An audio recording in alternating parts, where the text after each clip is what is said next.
इजाज खान धोखा करते नजर आ रहे हैं। धोखा कंटेस्टेंट्स की नजरों में, जनता की नजरों में everything is fair in love and war. नमस्कार दोस्तों, मैं हूं ज्योति नाहक और आप देख रहे हैं शुद्ध मनोरंजन।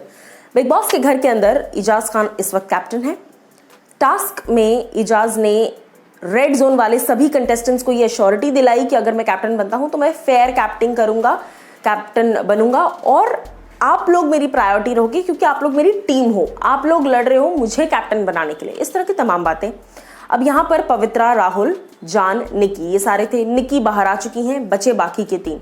पवित्रा डेफिनेटली बाहर आएंगी क्योंकि पवित्रा के साथ एजाज का एक बॉन्ड है और पवित्रा गलत रीजंस की वजह से रेड जोन में फंसी हुई हैं। अब यहाँ पर स्वॉपिंग आती है राहुल वैद्य और जैस्मिन के बीच में। ये दोनों ही लोगों के बीच में स्वॉपिंग आती है, जहां पर राहुल को ना चूज कर जैस्मिन को चूज कर रहे हैं एजाज। ऐसा प्रोमो दिखा रहा है। एक्चुअल में क्या है ये वक्त बताएगा, लेकिन प्रोमो इस तरीके से दिखाया जा रहा है कि जैस्मिन को सिलेक्ट किया गया है और राहुल को नहीं सिलेक्ट किया गया है, जिस रीजन से कई सारे मतभेद निकलते हैं और लोगों का रिएक्शन बहुत शॉकिंग होता है। तो अब यहाँ पर बिग बॉस जो है वो हमेशा प्रोमो के साथ खेलते हैं, ये तो हमने देखा ही है। लेकिन यहाँ पर एक चीज हम देख रहे हैं कि निशांत, जो कि अब रेड जोन में जा चुके हैं, वो इजाज पर चढ़ रहे हैं, चिल्ला रहे हैं और इजाज को कह रहे हैं कि आपसे बड़ा धोखेबाज, आपसे बड़ा पलटू मास्टर मैंने आज तक नहीं देखा। अब ये किस रीजन से है? क्योंकि कहीं ना कहीं इजाज हमेशा से क्लियर थे कि उनकी फर्स्ट प्रेफरेंस जान कुमार सानू है। जान के साथ भले ही उनकी लड़ाई हो, जो भी रीजंस हो, लेकिन कहीं ना कहीं जान को लेकर इजाज डे 1 से प्रोटेक्टिव भी हैं और कहीं ना कहीं उनके साथ उनकी एक अलग बॉन्डिंग है, जैसा इजाज ने खुद भी कहा है।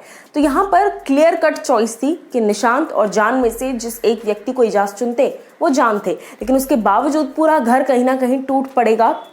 यानी कि रेड जोन वाला जो घर है अब वो कहीं ना कहीं टूट पड़ेगा इजाज पर, क्योंकि कैप्टनसी के बाद जिस तरीके से एक अलग जोन आ गया है। अब देखिए यहाँ पर अलग जोन इसलिए आ गया है क्योंकि इजाज फेयर रहकर अपने डिसीजंस ले रहे हैं, ये सोचे बिना कि ये मेरा दोस्त है वो मेरा दोस्त है, ऐसा उनको लग रहा है। पर बाहर वालों को यही लग रहा है, रेड जोन वालों को, कि इन्होंने टोटल पार्शियलिटी की है।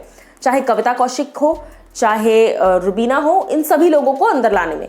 अब देखिए जहां रुबीना और पवित्रा की बात आती है तो पवित्रा यही कह रही हैं कि रुबीना भी कभी कभी ओवर एग्जैजरेटिंग हो जाती हैं, वुमेन कार्ड प्ले करने लगती हैं कि एक औरत को ऐसे नहीं करना चाहिए, वैसा नहीं करना चाहिए, एक औरत पर ऐसा नहीं जुल्म होना चाहिए, ये बातें कहती हैं। लेकिन रुबीना के अकॉर्डिंग जो दलीलें रुबीना ने पेश करी, रुबीना ने ये कहा कि यार ये टास्क है, यहाँ पे चीज़ें होंगी, लेकिन कहीं ना कहीं आप विश्वासघात नहीं करेंगे। विश्वासघात अगर आपने किया है तो फिर वहाँ पर आपकी वैल्यू कम हो जाती है। आप अपना कैरेक्टर खुद सेट करते हैं, खुद डिफाइन करते हैं टेलीविजन पर या फिर रियल लाइफ में भी। तो ये चीज़ें, ये सारे मुद्दे यहाँ पर बनकर आ रहे हैं। लेकिन ऐसे में इजाज का डिसीजन सभी को पता है, इजाज चूज करेंगे ऑफ कोर्स पवित्रा को।